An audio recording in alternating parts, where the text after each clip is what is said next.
Tema número 6. Una resurrección repetida. Muy temprano aquel domingo por la mañana, dos hombres corrieron hacia las afueras de la ciudad de Jerusalén. La extraña historia contada por una mujer aún sonaba en sus oídos. Ella les había dicho que el cuerpo de su amado maestro había desaparecido de la tumba. Alguien debía haberlo tomado. Solo una noticia tan conmocionante podía haber sacado a los dos hombres de su escondite. Ambos temían por sus vidas. Los que habían matado a Jesús podían estar en ese mismo momento tras sus pasos. Pero Juan y Pedro querían saber qué había sucedido en la tumba. ¿Qué extraños pensamientos habrán cruzado por sus mentes mientras corrían? 2 días antes, las esperanzas y los sueños de estos discípulos se habían desmenuzado en una colina llamada Gólgota. Su mundo había colapsado. Parecía que hasta Dios mismo hubiera desaparecido. Pero ahora, Juan y Pedro se preguntaban si el informe de esas mujeres que habían estado en la tumba podría ser cierto. Un ángel, dijeron, les había dicho lo que se encuentra en Mateo 28, 5 y 6. No temáis vosotras, porque yo sé que buscáis a Jesús, el que fue crucificado. No está aquí, pues ha resucitado, como dijo. ¿Jesús resucitado de los muertos? ¿Pero cómo? Ellos habían bajado su cuerpo de la cruz, quebrantado y ensangrentado. Juan y Pedro no podían olvidar aquel pesado cuerpo sin vida que habían envuelto en lino blanco con tanta tristeza. Pero igual corrieron, con una mezcla de terrible miedo y ansiosa esperanza. Juan, el más joven, llegó a la tumba primero. La piedra que lo sellaba había sido quitada. Se inclinó, miró en el interior y repentinamente comprendió que el curso de la historia había cambiado para siempre. La vida ya no podría ser igual. La Escritura nos dice en Juan 28. Entró también el otro discípulo, es decir, Juan, vio y creyó. Vio los lienzos que habían amortajado a su maestro muerto, prolijamente doblados en una saliente de la tumba. Y creyó. Jesús había resucitado. Había quebrado de alguna manera el inamovible muro de la muerte. Había conquistado lo inconquistable. Más tarde, esta nueva fe de Juan y Pedro sería confirmada cuando se encontraran cara a cara con el Señor resucitado. La Pascua es el momento cuando muchos cristianos celebran esta piedra angular de nuestra fe. La resurrección nos da a todos la esperanza de que la muerte será vencida. La resurrección de Jesús de la tumba es una promesa de que algún día podremos seguir sus pasos. Pero también es algo más. Es algo más que una esperanza futura. Los escritores del Nuevo Testamento hablan frecuentemente de la resurrección como el fundamento del poder de Dios. Liberó sobre el mundo una fuente de energía como no se había conocido antes. En el primer capítulo a los Efesios, Pablo trató de abrirles los ojos a esos creyentes para que vieran las maravillas que poseían en Cristo, y elogia lo que él llama supereminente grandeza de su poder para con nosotros los que creemos. Fíjate cómo define el apóstol a ese poder incomparable en Efesios 1, 19 y 20. la operación del poder de su fuerza, la cual operó en Cristo, resucitándolo de los muertos. Dios demostró su poder sin igual al levantar a su Hijo de la tumba. Y Pablo dice que la grandeza del poder que levantó el cuerpo sin vida de Jesús está disponible también para nosotros. No estará disponible después de la muerte, sino que está a nuestra disposición ahora, en nuestra vida diaria. Tenemos una buena ilustración de ello en el libro de Romanos. En el capítulo 8, Pablo cuenta cómo los seres humanos, débiles y pecadores, pueden alcanzar el éxito espiritual. Sostiene que es posible tener una transformación real y refuerza su argumento con estas palabras que se encuentran en el versículo 11. El que levantó a los muertos a Cristo Jesús, vivificará también vuestros cuerpos mortales por su Espíritu que mora en vosotros. Romanos 8:11.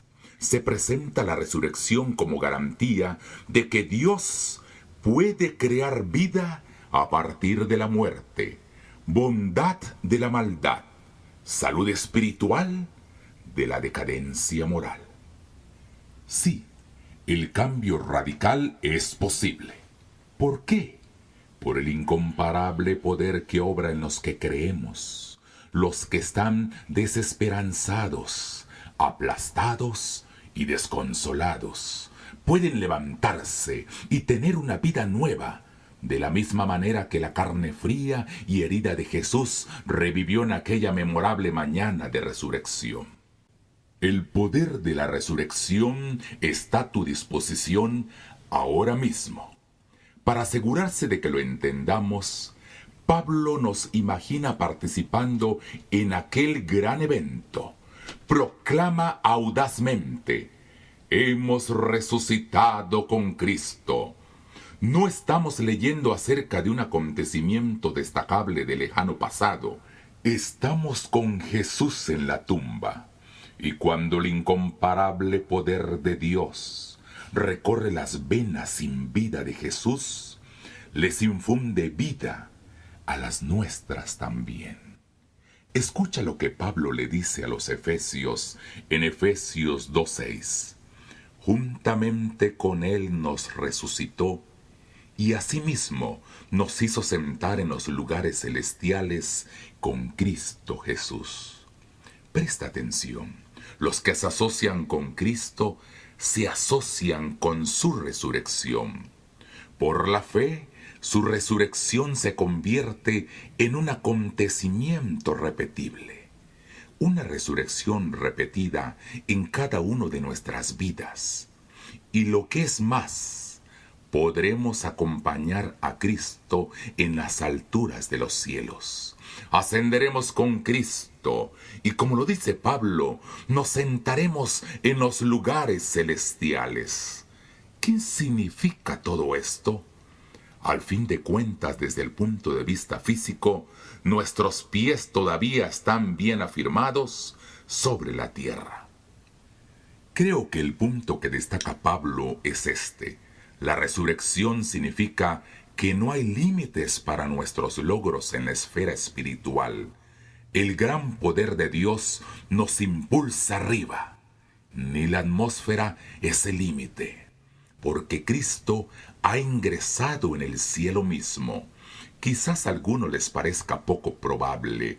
Poder incomparable. Transformación radical. Elevados hasta el cielo. ¿Estamos siendo realistas? ¿O estamos usando un lenguaje místico? Bueno, en vez de tratar de decirte que el poder divino que realizó la resurrección es un poder real, déjame mostrártelo. Te mostraré lo que podrían llamarse casos terminales. 3 casos sin esperanza. Sus nombres: Saulo, Tex y Grace. Comenzaremos con Saulo, un fariseo. Este hombre tenía una gran determinación. Educado por la élite de la sociedad judía, se había convertido en un legalista de primera orden. En el mundo de Saulo, la intolerancia y la intransigencia tenían tierra fértil. Se convirtió en un gran inquisidor, siempre en busca de cristianos para perseguirlos. Pero entonces, en camino a Damasco, un rayo de luz y una voz inquisitiva hicieron que cayera de su cabalgadura. Saulo, el celoso fariseo, se convirtió en Pablo, el dedicado apóstol cristiano. Muchos terminamos la historia de la conversión de Pablo en este punto, pero creo que todavía no hemos llegado al corazón del asunto. Hay muchas personas que han cambiado radicalmente su filosofía de vida sin ayuda divina aparente. Encendidos comunistas se convierten en acérrimos capitalistas. Odiosos radicales se convierten en ofensivos derechistas. Un cambio de ideología no significa necesariamente que ha ocurrido algo extraordinario. Por eso, en el caso de Pablo, bien se podría decir que un hombre intolerante había encontrado una nueva manera de expresar su fanatismo. Podríamos pensarlo de esa forma hasta que leemos minuciosamente las cartas de Pablo a las iglesias. Si estudias esas epístolas, especialmente los capítulos iniciales, encontrarás página tras página llenas de textos animadores. Pablo había adquirido el maravilloso don de expresar su amor y fe en la gente. Les dice a los conversos de Roma que está convencido de que ellos están llenos de bondad, completos en el conocimiento. Les dice a los tesalonicenses que tiene todo el gozo en la presencia de Dios por causa de ellos. Les dice a los efesios que no puede parar de agradecer a Dios por su fe y amor. Es maravilloso ver cuán profundamente se había involucrado en la vida de los otros. A los creyentes de Corintio, afectados por las disputas, la inmoralidad y hasta el incesto, Pablo les proclama en 2 de Corintios 7:3: estáis en nuestro corazón, para morir y para vivir juntamente. Encadenado al muro de un calabozo, les exclamó a los filipenses, lo que registra en Filipenses 4:4: regocijaos en el Señor siempre. Otra vez digo, regocijaos. Pablo comienza casi todas sus cartas con una catarata de aliento.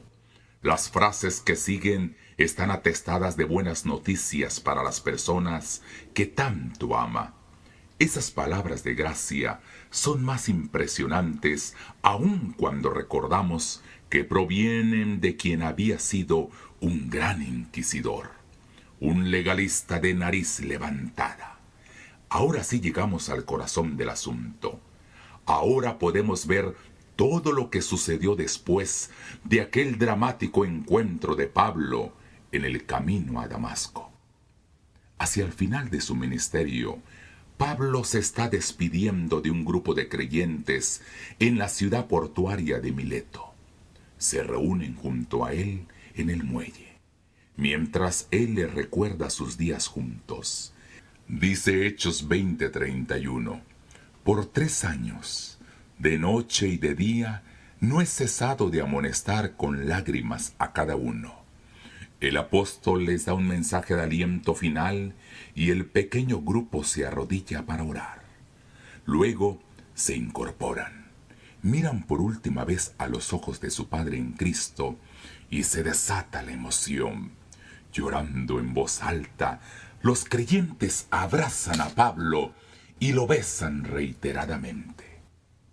Es una despedida difícil. Pablo va hasta el barco. Sus amigos lo siguen, aferrándose a él y lamentando especialmente, como dice el libro de los Hechos, no verían más su rostro. Esta es, para mí, una de las escenas más destacadas de las Escrituras. dudo que algún fariseo de fariseos hubiera podido inspirar tal devoción. Saulo, el experto en la ley, no hubiera podido recibir tanto afecto al final de su carrera. No hay dudas de que se trataba de otra persona la que estaba allí en el mueble, abrazando con lágrimas a sus hijos en la fe. El poder de la resurrección estaba actuando. Se había gestado una nueva calidad de vida. Pablo seguía siendo, obviamente, un polemista apasionado.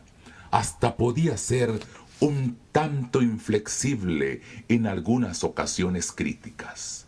Dios no había convertido a una persona asertiva en un enclenque, pero había moldeado un ser agradable a partir de un intolerante legalista. En el árido terreno del legalismo había hecho florecer y fructificar el amor. La calidad de vida de Tex Watson en una prisión de máxima seguridad es otro buen ejemplo del poder de la resurrección en acción. En la década de los 60, Tex viajaba hacia el sur de California en busca de libertad total. Comenzó a frecuentar un rancho abandonado con los miembros de la familia de Charles Manson. Tex demostró ser un buen alumno, absorbiendo enormes cantidades de marihuana, ácido y la filosofía de Manson. Manson quería liberar a sus discípulos de todas sus inhibiciones sociales. El resultado fue el baño de sangre del verano de 1969. La nación se vio sacudida por la calculada maldad con la que habían asesinado a 7 personas. Tex fue convicto por uno de los asesinatos. Los psiquiatras lo habían declarado insano, totalmente incapaz de comparecer en juicio. Estando en la cárcel del condado de Los Ángeles, se arrojaba gritando contra los barrotes. A veces su comportamiento era tan destructivo que debían atarlo a la cama del hospital. Recuerdo haber leído acerca del tipo de personas en las que se habían convertido los miembros de aquella familia. Tenían tanta crueldad que ni siquiera parecían humanos. Pero varios años más tarde, encontramos el relato de un reportero que visitó a Tex Watson en la cárcel. El periodista lo encontró en la capilla conduciendo un estudio de la Biblia. Sucede que Tex había comenzado a leer las Escrituras y se había persuadido de comenzar una relación con Cristo. El reportero notó con cuánta sensibilidad Tex consideraba las preguntas y los comentarios de los hombres de aquel estudio grupal. Y cuando el periodista habló con el preso, descubrió un hombre que también tenía sensibilidad moral. Tex lo dijo así: uno de los dones más grandes y sin embargo más dolorosos que me ha dado Dios es el de comprender lo que realmente sucedió en aquellas 2 noches. Después de los asesinatos, Tex no había sentido ni una pizca de culpa o remordimiento. Pero después de su encuentro con Dios, atravesó por la agonía y el sufrimiento y comprendió que mis propios errores eran parte de un horror mayor. Comencé a ver también que hasta por una culpa tan grave como la mía, ya se había pagado el castigo. Comencé a ver el poder del amor de Dios para vencer a la muerte y la destrucción. Su poder para sanarme, no abstractamente, sino inmediata y específicamente a mí. Tex Watson ahora ministraba gozosamente a otros que estaban en lo profundo de los confines de acero del establecimiento de máxima seguridad. Su sensibilidad espiritual marcaba un contraste sorprendente con la brutal insensibilidad que lo dominaba antes. No hay dudas de que el poder de la resurrección obró en su vida. Una atribulada mujer llamada Grace nos proporciona un ejemplo diferente. Grace fue referida por su pastor al psicólogo cristiano Clinton McLemore. Había estado en psicoterapia regular e intensiva por casi 20 años.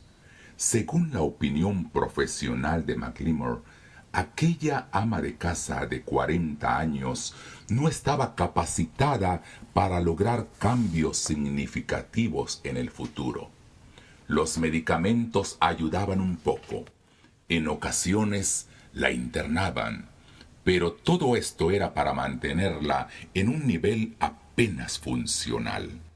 Pero entonces algo sucedió con el pastor que había referido a Grace al psicólogo. Tuvo una transformación espiritual y compartió su revitalizada fe con Grace. Había sido consejero de la mujer durante años, obteniendo pocos resultados. Pero ahora la respuesta de ella a sus hallazgos espirituales fue notable. Grace se arrodilló con el pastor. Oraron y la mujer fue transformada. Cuando McLemore vio a la mujer, quedó sorprendido del notable cambio de su salud mental. Lo que más le sorprendió fue que Grace se mantuvo en ese estado. La misma mujer que había estado debilitada emocionalmente la mayor parte de su vida, ahora podía disfrutar de una vida equilibrada. Su esposo, que no era creyente, quedó completamente desconcertado. McLemore estaba al corriente de las explicaciones de la conversión cristiana en términos psicológicos. Pero en este caso había obrado claramente un poder sobrehumano. McLemore dijo: la calidad de la conversión de Grace contrasta completamente con todo lo que fue su vida anterior. Eso es lo más elocuente, la nueva calidad de vida de esa mujer, una transformación radical, evidencia del incomparable poder de Dios. Sí, el poder de la resurrección había estado obrando. Dios había edificado una personalidad sana y equilibrada de las ruinas de una vida destrozada. Saulo, Tex y Grace, estas personas nos dan una pálida idea de la altura y la profundidad y la anchura del poder resucitador de Dios. Hemos visto 3 casos que podríamos llamar terminales. Pablo era un intolerante impedernido.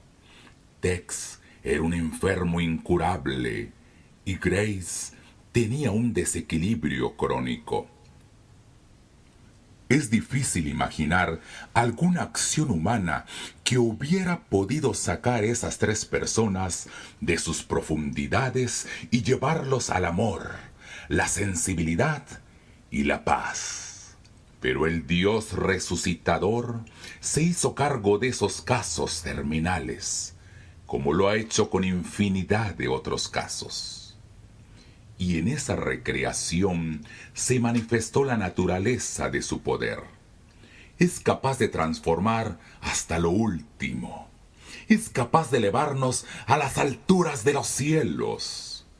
El poder de la resurrección está a tu disposición ahora mismo. No ha disminuido. Es un recurso que está siempre listo, siempre renovado. Puedes tener la sensación de que tus recursos se han agotado. Puedes sentir que todos tus esfuerzos se han estrellado contra la pared, contra un muro impenetrable. Pero recuerda a aquel que atravesó la máxima barrera. Él puede lograr lo imposible.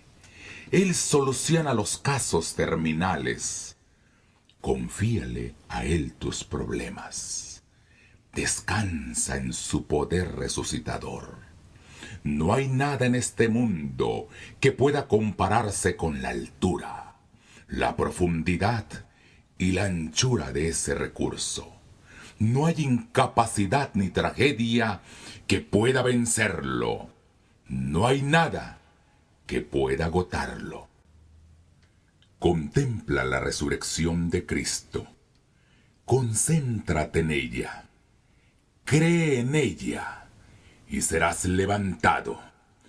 Tu alma volverá a revivir y vivirás tu vida con gozo. Dios te ama y se preocupa por ti. Y si Él tiene la solución para el problema de la muerte, también tiene la solución para el problema de los vivos. Ahora es el momento de orar. Padre nuestro, qué maravillosa nos parece ahora aquella mañana de la resurrección. Te agradecemos porque tú demostraste tu máximo poder aquí mismo, entre nosotros, como lo testifican las vidas de hombres y mujeres iguales a nosotros. Ayúdanos a abrir esa fuente infinita de poder. Confiamos en que tú nos elevarás por encima de toda dificultad. En el nombre de Jesús. Amén.